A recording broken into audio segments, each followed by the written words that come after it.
우리가 가지고 있는 이 성경은요, 한글 성경은 대한성서공회에서 간행한 성경입니다. 그런데 이 성경의 공식 명칭은 신구약 성경전서 이렇게 되어 있습니다. 신약과 구약을 영어로는 New Testament, 그리고 구약은 Old Testament 이렇게 부르죠. 그런데 이 Testament라는 단어는 라틴어에서 온 단어인데요, 라틴어 테스타먼툼 이렇게 되어 있는 단어에서 온 것입니다. 원래의 뜻은 테스타멘툼의 원래의 뜻은 언약이라는 그러한 뜻을 가지고 있습니다. 이스라엘과 하나님과의 그 관계는 언약으로 맺어져 있습니다. 하나님은 전지전능하신 분입니다. 그래서 하나님은 누군가의 도움도 필요치 않은 그런 완전히 자유로우신 분이십니다. 그래서 하나님은 누군가와 언약을 맺을 필요가 없으신 분이십니다. 자유로우신 분이시기 때문에. 그런데 그런 하나님이 전지전능하시고 자유로우시고 모든 것들을 홀로 하실 수 있는 그 하나님이 이스라엘이라는 한 민족을 선택하시고 그들과 언약을 맺으셔서 하나님 스스로가 언약의 메인 존재가 되신 거예요.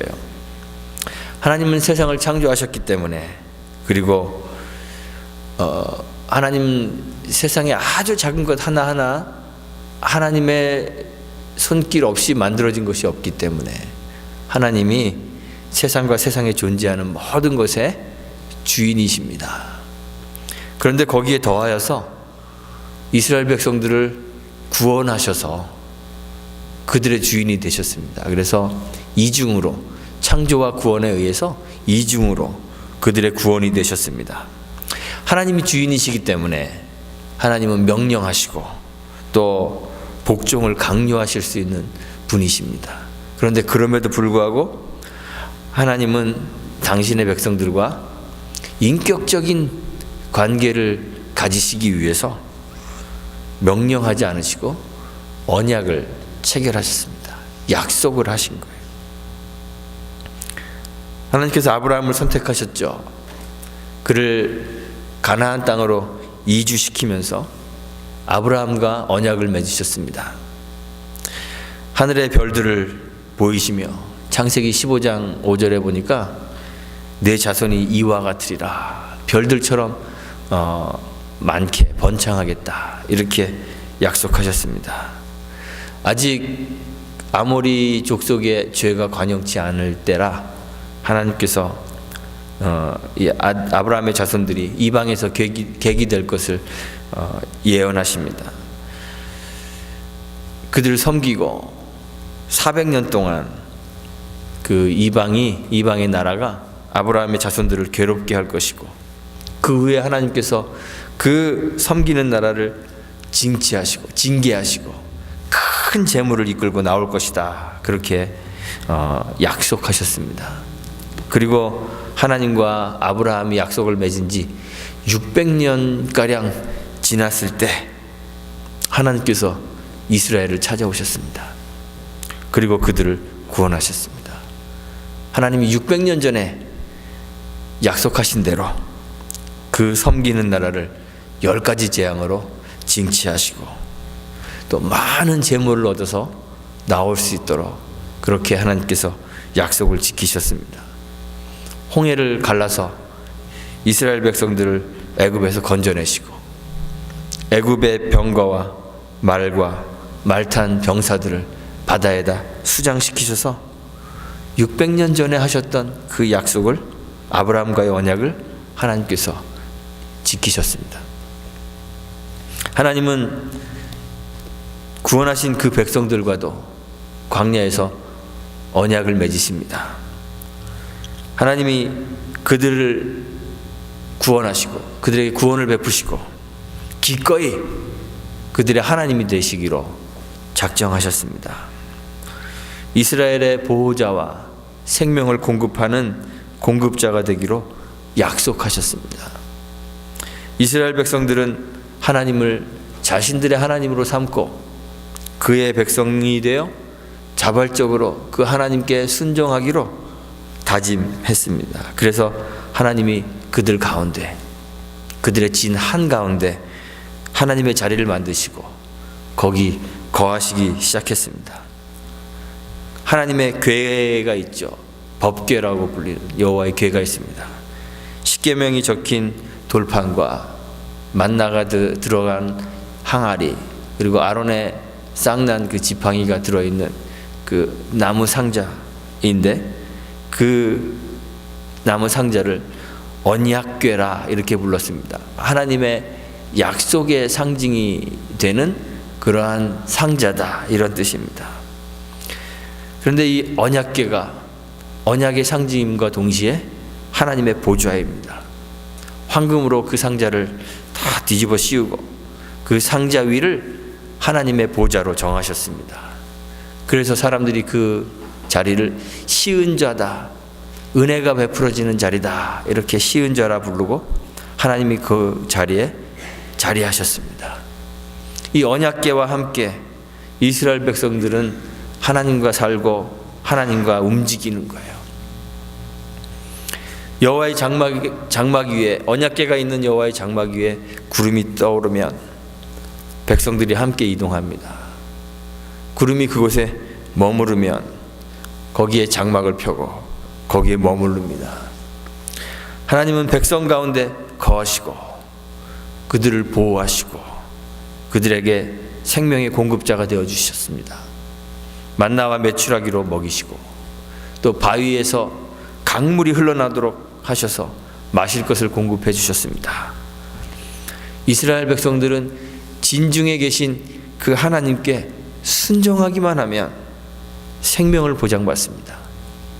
하나님 스스로가 그의 백성과 맺으신 그 언약에 신실하셔서 그들의 하나님이 되겠다는 약속을 신실하게 지키시기 때문에 이스라엘 백성들은 그 언약을 붙잡고 그 자기 진중에 계신 그 하나님께 순종하기만 하면 생명을 보장받는 거예요. 광야 40년의 기간, 그 기간은 하나님 당신의 그 언약에 얼마나 신실한가를 보여주는 그러한 시간이었습니다. 그들을 광야길로 인도하셨습니다. 혼자 이스라엘 백성들만 따로 혼자 간 것이 아니라 여호와의 궤가 항상 백성들 앞에서 행하여 갑니다. 민수기 10장 35절부터 36절에 보니까 언약궤가 떠날 때 모세가 외치죠. 여호와여, 일어나 주의 대적들을 흩으시고 주를 미워하는 자로 주의 앞에서 도망하게 하옵소서.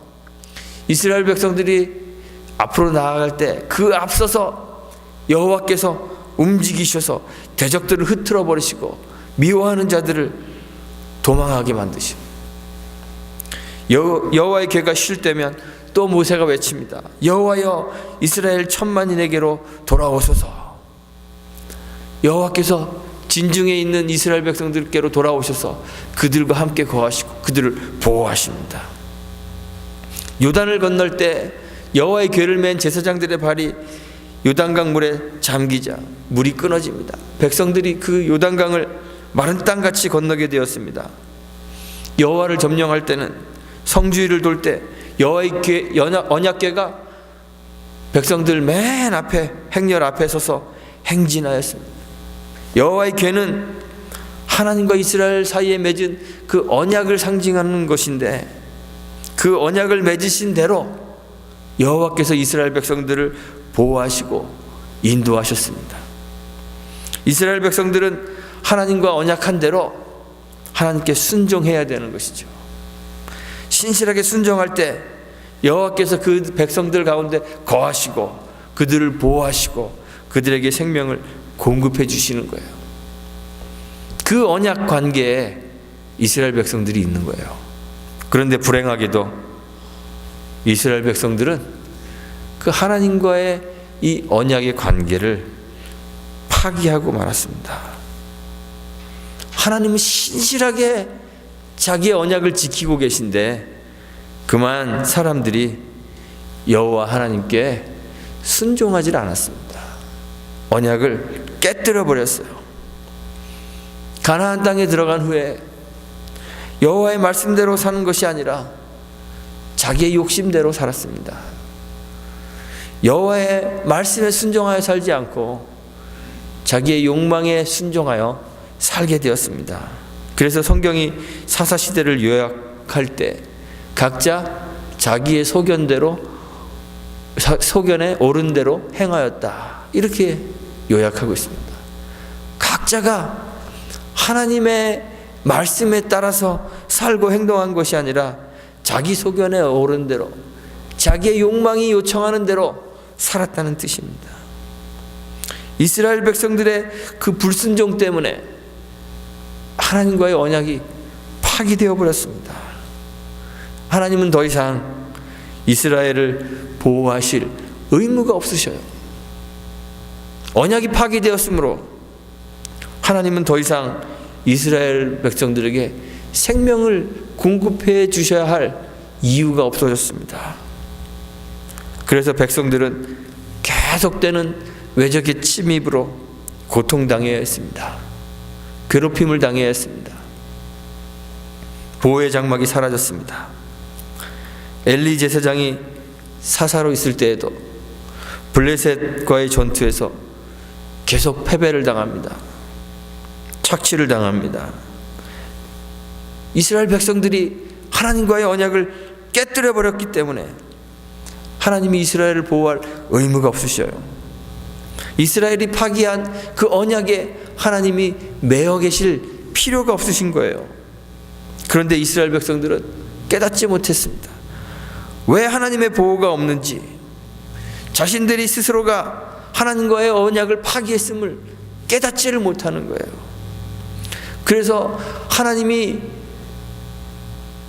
언약을 이제 더 이상 지키실 의무가 없으심에도 불구하고 여호와의 언약궤를 메고 전쟁터에 나가는 거예요. 백성들은 언약궤와 함께 전쟁터에 나가면 승리할 것이라고 확신했습니다. 하나님이 자신들을 보호해 주실 것이기 때문에 승리는 따놓은 당상이다 생각했습니다. 그런데 언약이 파기되었기 때문에 하나님이 그냥 이스라엘을 떠나버리셨어요. 블레셋 사람들에게 언약궤를 빼앗겨 버렸죠.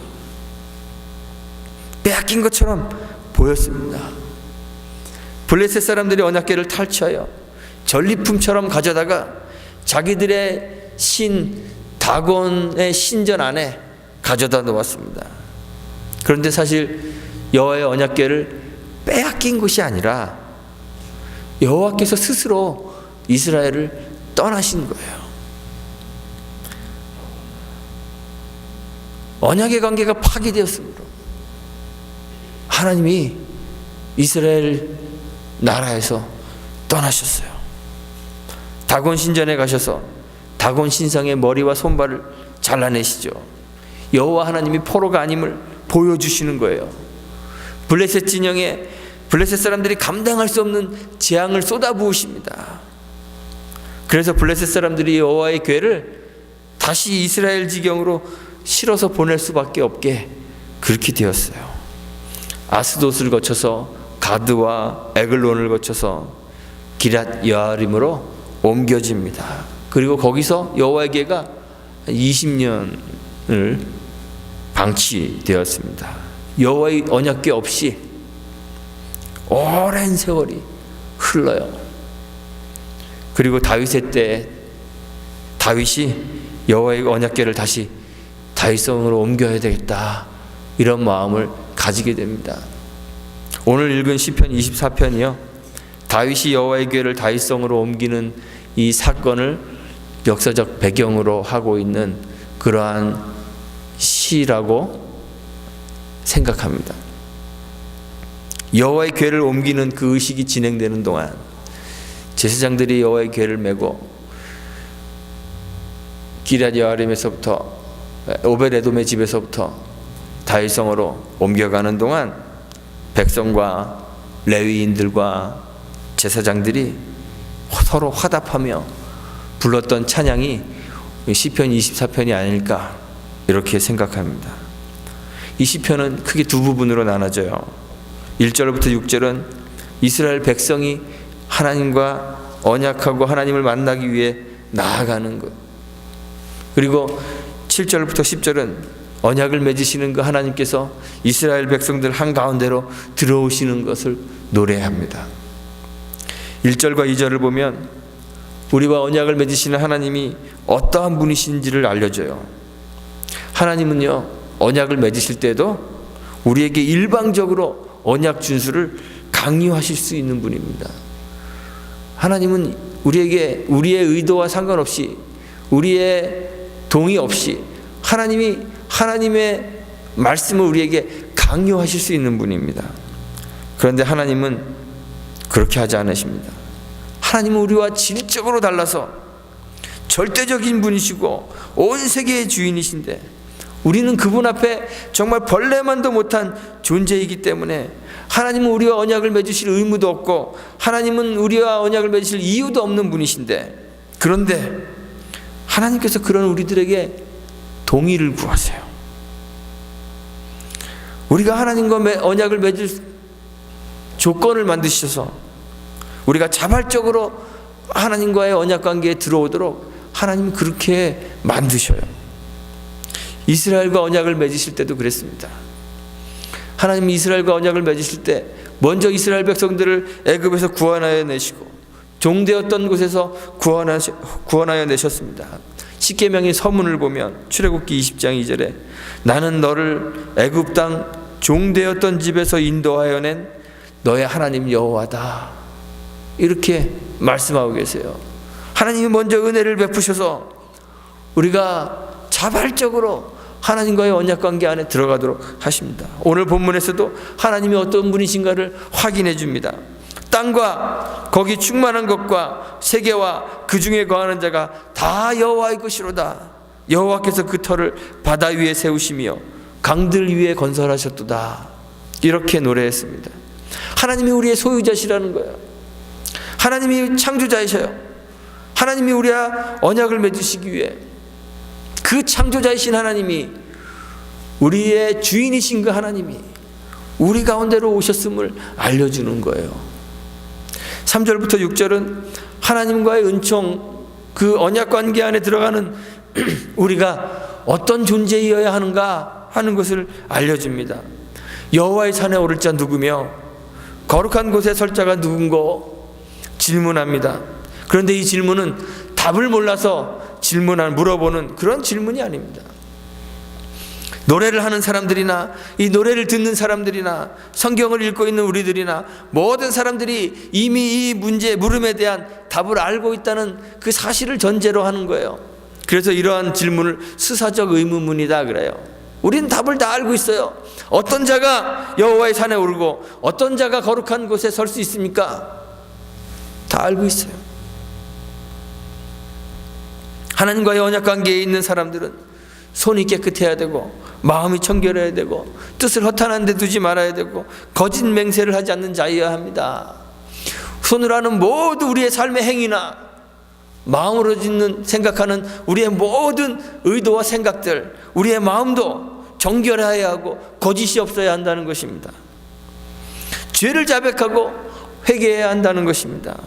이런 자들이 하나님 은총 안에 거하며 하나님 만날 수 있는 사람이라는 것이에요.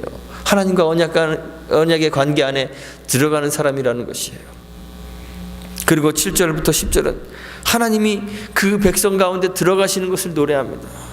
영광의 왕이 들어가시기 때문에 문들이 활짝 열리라고, 문들이 머리를 들어 그 왕을 맞이하라고 노래합니다.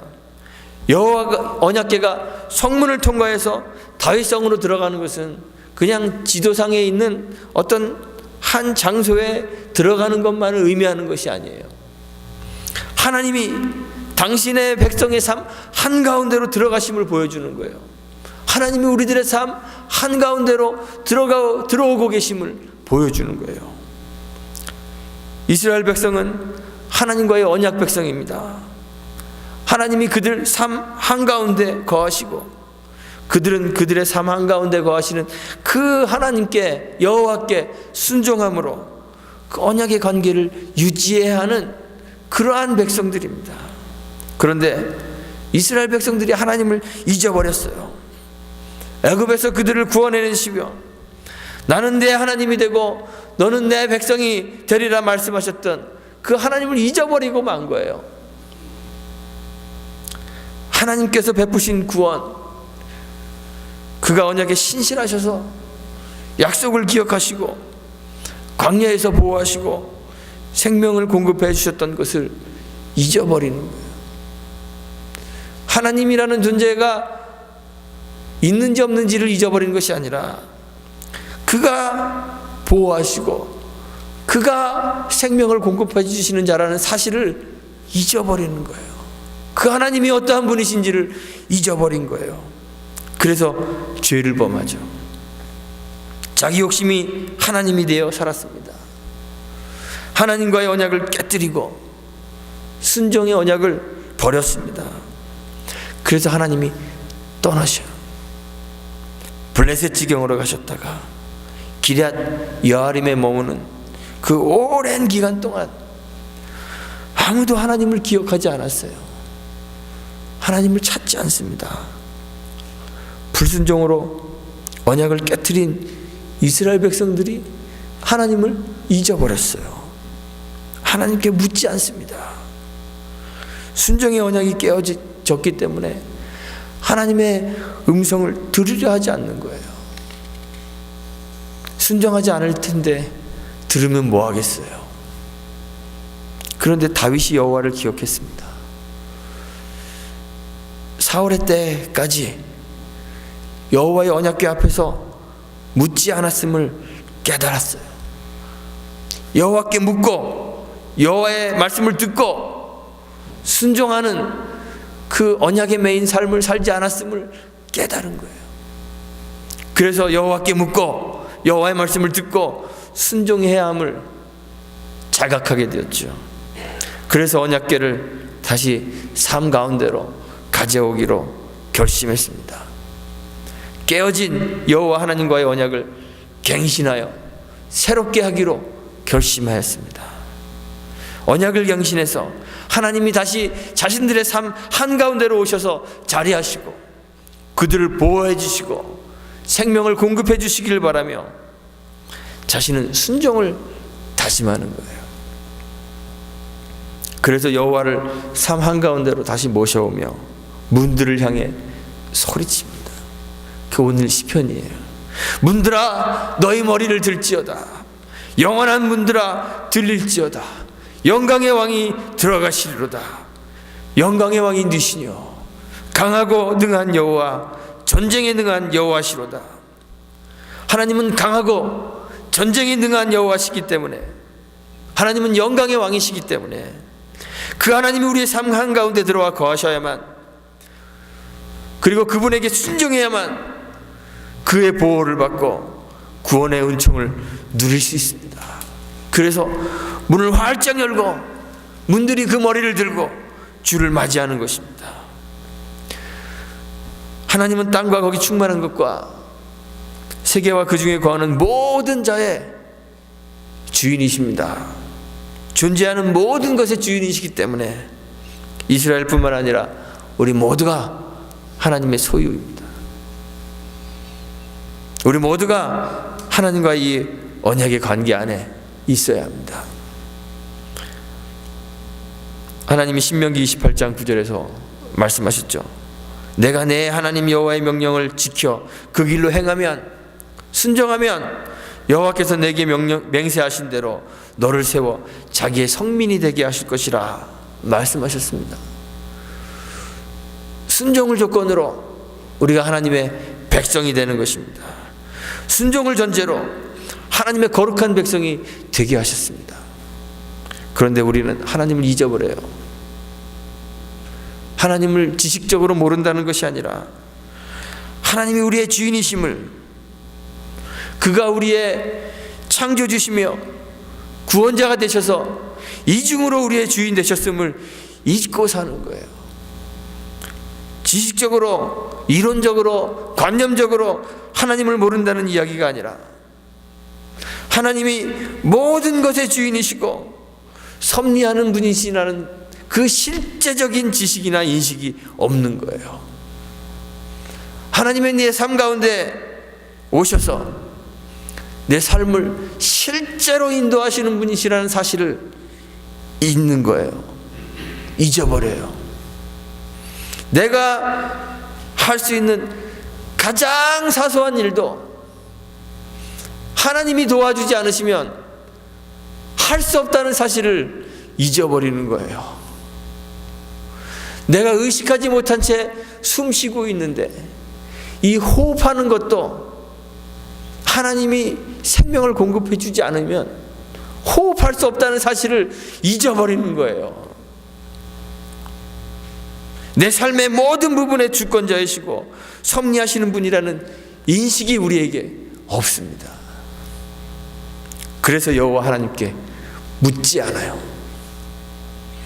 오랜 시간 동안 여호와의 궤 앞에서 묻지 않고도 불편함 없이 살았던 이스라엘 백성들처럼 하나님께 묻지 않습니다. 묻지 않기 때문에 하나님의 말씀을 들을 수도 없고 하나님의 말씀이 들려지지 않기 때문에 순종할 수도 없습니다. 순종을 다짐할 필요도 없습니다. 하나님과의 언약은 깨어지고 하나님은 우리의 삶에서 떠나셨는데도 마치 언약궤를 들고 전쟁터로 승리를 확신하며 나갔던 이스라엘 백성들처럼 불순종으로 언약이 깨어지고 하나님은 그냥 뒷전에 밀어놓고도 형식적인 예배와 종교적 의식의 껍데기가 마치 하나님인 것처럼 붙잡고 복과 은총의 최면에 걸려버린 거예요. 그게 우리들이에요.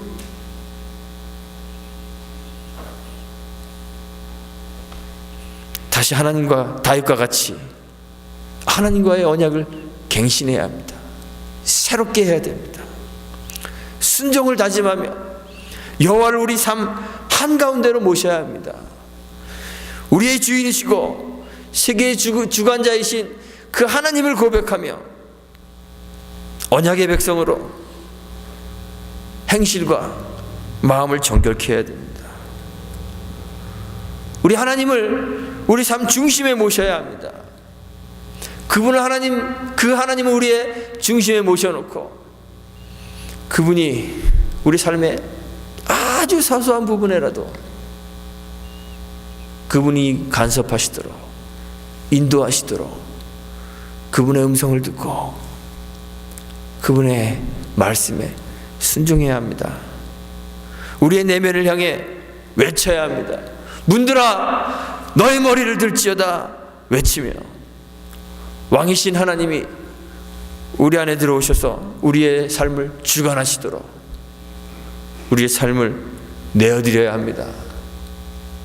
순종을 다짐하며 우리 삶의 문을 활짝 열고 주님을 삶의 중심에 모시고 주의 인도에 따라 살아가는 저와 여러분들이 되기를 간절히 소망합니다.